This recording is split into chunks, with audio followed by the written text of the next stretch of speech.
Hi, my name's Courtney Matlock, and I'm with Canadian Valley Technology Center, and I coordinate the food service at the Chickasha campus. And I'm here today to share with you one of my very favorite stories. It's called The True Story of the Three Little Pigs, and it's all about a wolf, pigs, a big misunderstanding, and a cup of sugar. And I think maybe that's why I like it so much, because I like sugar, don't you? Mm-hmm. I hope it's brown. So, I have permission to read this book from Scholastic. It is by John Sheska. So here we go. Look, this was mine in 3rd grade, Mrs. Norman. The True Story of the Three Little Pigs. Everybody knows the story of the Three Little Pigs, or at least they think they do. But I'll let you in on a little secret. Nobody knows the real story, because nobody has ever heard my side of the story. He's actually really nice. I'm the wolf, Alexander T. Wolf. You can call me Al. I don't know how this whole big bad wolf thing got started, but it's all wrong. Maybe it's because of our diet. Hey, it's not my fault wolves eat cute little animals like bunnies and sheep and pigs. That's just the way we are. If cheeseburgers were cute, folks would probably think you were big and bad too. But, like I was saying, the whole big bad wolf thing is all wrong. The real story is about a sneeze and a cup of sugar. This is the real story. Way back in Once Upon a Time, I was making a birthday cake for my dear old granny. I had a terrible sneezing cold. I ran out of sugar. He didn't check his ingredients first, did he? No, sir. And it because he sneezed. So I walked down the street to ask my neighbor for a cup of sugar. Now this neighbor was a pig, and he wasn't too bright either. He had built his whole house out of straw. Can you believe it? I mean, who in his right mind would build a house of straw? So, of course, the minute I knocked on the door, it fell right in. I didn't want to just walk into someone else's house, so I called, Little pig, are you in? No answer.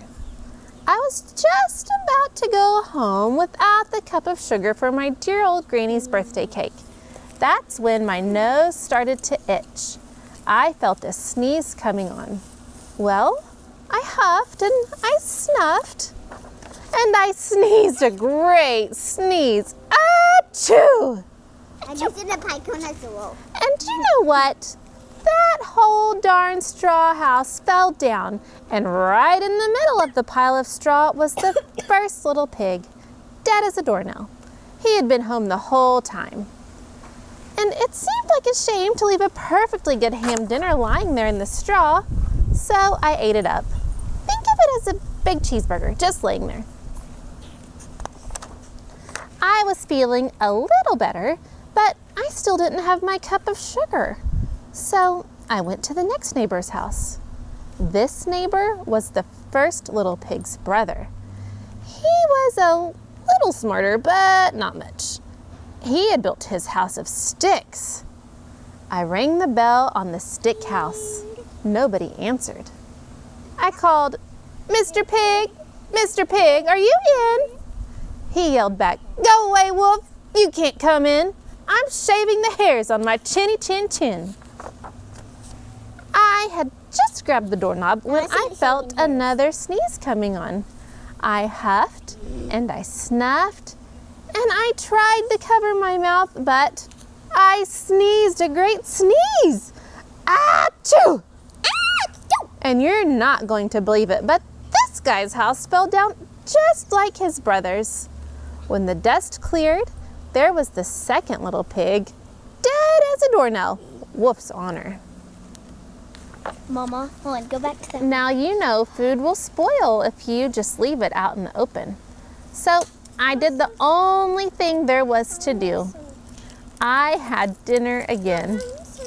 Think of it as a second helping. I was getting awfully full, but my cold was feeling a little better. And I still didn't have that cup of sugar for my dear old granny's birthday cake. So I went to the next house. This guy was the first and second little pig's brother, and he must have been the brains of the family.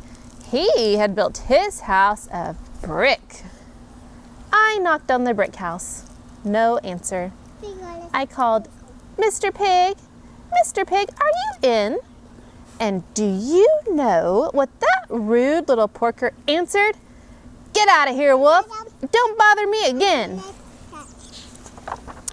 Talk about impolite. He probably had a whole sack full of sugar, and he wouldn't give me even one little cup for my dear sweet old granny's birthday cake. What a pig. I was just about to go home and maybe make a nice birthday card instead of a cake when I felt my cold coming on. I huffed and I snuffed and I sneezed once again. Achoo! Then the third little pig yelled, "And your old granny can sit on a pin." Now, I'm usually a pretty calm fellow, but when somebody talks about my granny like that, I go a little crazy. When the cops drove up, of course I was trying to break this pig's door, and the whole time I was huffing and puffing and sneezing and making a real scene. The rest, as they say, is history. The news reporters found out about the 2 pigs I had for dinner. They figured a sick guy going to borrow a cup of sugar didn't sound very exciting. So they jazzed up the story with all that huff and puff and blow your house down. And they made me the big bad wolf. That's it. The real story. I was framed. But maybe you could loan me a cup of sugar? So what do you know? What kind of trouble a cup of sugar can cause in not checking your ingredients before you begin a recipe. So I want to invite you to make a cake with me. Maybe it was the same one the wolf was making for his granny. Chocolate Coke cake. Find the link for it below. We hope you join us in the kitchen.